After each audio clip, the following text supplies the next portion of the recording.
हमारे बीच हैं केंद्रीय विधि राज्य मंत्री एसपी सिंह बघेल साहब। आइए उनसे बात करते हैं कि खासतौर से जो गुजरात का चुनाव है बहुत बड़ा टर्निंग पॉइंट माना जा रहा है। सारी पार्टियों ने अपनी ताकत झोंक दी है। क्या उनका अपना आकलन है गुजरात चुनाव में क्या रहने वाला है? जब भी कोई ये देश चुनावों का देश है, कभी लोकसभा, कभी राज्यसभा, कभी विधानसभा, कभी परिषद, कभी नगर निगम, ये टर्निंग पॉइंट नहीं होते हैं। लगातार भारतीय जनता पार्टी वहाँ चुनाव जीत रही है और मैंने फिर एक बार कह रहा हूँ कि गुजरात में 100% भारतीय जनता पार्टी चुनाव जीतेगी। पिछला चुनाव थोड़ा किन्हीं कारणों से कठिन था और जिन्होंने कठिन बनाया था वो नेतृत्व भी अब भारतीय जनता पार्टी में है। भारतीय जनता पार्टी के सिंबल पर चुनाव लड़ रहे हैं।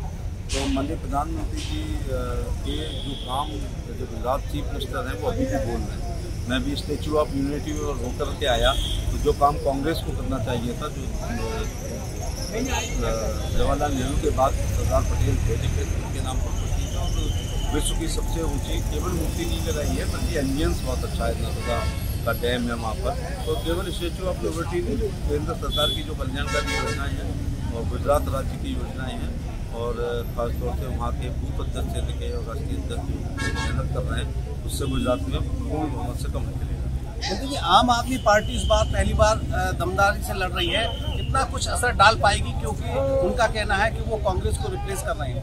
नहीं, तो अच्छी बात है अगर वो कांग्रेस को रिप्लेस कर रहे हैं। वहाँ पर सरकार तो भारतीय जनता पार्टी की है और इतिहास इस बात का गवाह है कि शीला गौतम की कांग्रेस की सरकार दिल्ली में थी, उसको रिप्लेस आम आदमी पार्टी ने किया और कैप्टन अमरेंद्र की सरकार और बाद में चन्नी की सरकार को वहाँ किया, क्योंकि कांग्रेस के कूड़े पर जो भ्रष्टाचार के कीड़े पर रखते हैं। लेकिन अब ये गुड गवर्नेंस के नाम पर नहीं लड़ सकते हैं, क्योंकि पंजाब में आप देख रहे हैं लॉ एंड ऑर्डर बहुत खराब स्थिति में और दिल्ली सरकार के विधायक और मंत्री लोग भ्रष्टाचार में जेल जा रहे हैं, वहाँ एक्साइज घोटाला हो या वहाँ के सत्येंद्र जैन जी हो। इसलिए अब केजरीवाल अपने को ये नहीं कर सकते। लेकिन केंद्र सरकार की जरूर है कि प्रधानमंत्री के नेतृत्व में 2 बार 3 बार सरकार बढ़ी है, लेकिन आज तक जीरो करप्शन के साथ दिल्ली की सरकार चल रही है। इसलिए आम आदमी पार्टी का वहाँ कुछ नहीं है। ये बस क्या है, दूर से जब तक आदमी गुजरात नहीं जाता है, रिक्शे तांगे वालों से, पिज्जा बर्गर चाउमीन वालों से, सब्जी वालों से बात नहीं करता, तब तक बाहर रहकर ऐसी अंदाज लगाएगा। आम आदमी पार्टी पर टिकट बेचने के भी आरोप लग रहे हैं। दिल्ली एमसीडी चुनाव में 3 लोगों को सजा भी हुई है, इस पर आप क्या कहेंगे? जबकि दिल्ली में सबको पता है कि राज्यसभा जिनको दी उनका नाम तक कोई नहीं जानता था। तो ये मैं मानता हूँ कि पार्टी चलाने के लिए पैसे की आवश्यकता होती है, लेकिन वो पैसा भ्रष्टाचार के द्वारा नहीं आना चाहिए। मोदी जी, मैनपुरी का जो उपचुनाव है बहुत ज्यादा कसमकस में है। आप करहल से वहाँ अखिलेश यादव जी के खिलाफ भी चुनाव लड़े हैं, आपका पूरा दबदबा है। क्या मानते हैं कि इस बार बीजेपी इतिहास दोहराएगी और मैनपुरी की सीट जीतेगी? बस एक शेर में समाप्त कर देता हूँ कि विरासत से तय नहीं होंगे सियासत के फैसले, उड़ान तय करेंगी आसमान के सितारे।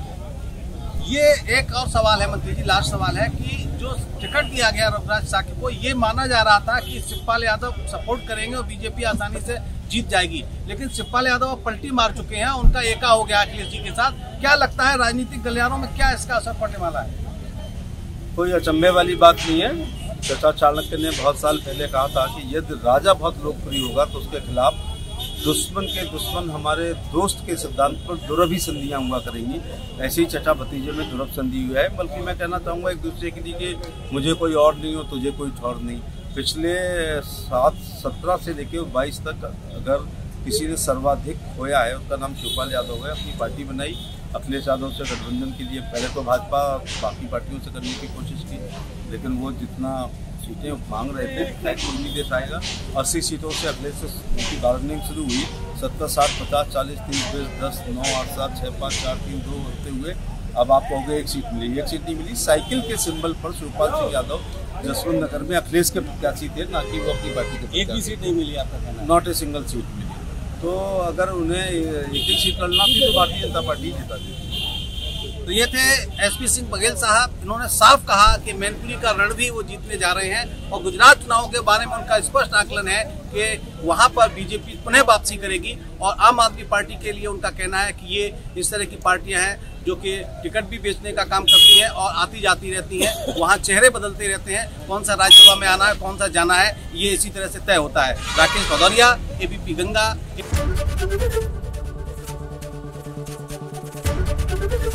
एबीपी गंगा, खबर आपकी, जुबान आपकी।